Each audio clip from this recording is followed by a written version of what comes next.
The committee has now considered the responses that we have received from James Murdoch, Tom Crone and Colin Myler, from Rebecca Brooks, John Chapman and from Harbottle and Lewis. These do raise a number of additional questions. In the first instance, we will want to pursue some of these questions specifically with Colin Myler and Tom Crone and probably John Chapman and Daniel Cloak, and they are likely therefore to be asked to come and give evidence to the committee in September. We will also be seeking further information from a number of other individuals, both the legal firms employed by News International and former and current employees of News International, and in due course, when we have all of the information that we've requested, we may well wish to put further questions to James Murdoch.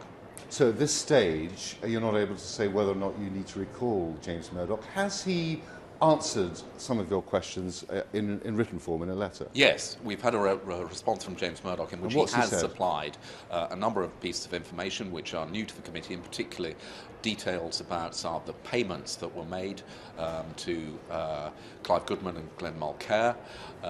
There are three areas where I think the committee has further questions which we're going to want to explore. There is the continuing difference in the accounts of James Murdoch and Tom Crone and Colin Myler about whether or not James Murdoch was aware of the so-called for Neville email.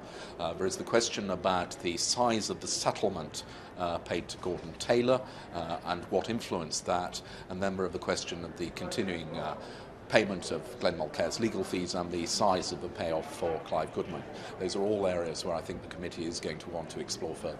That so-called for Neville email is pivotal in this, isn't it? Because the News International defence was this was a rogue reporter, Clive Goodman. He was jailed in 2007.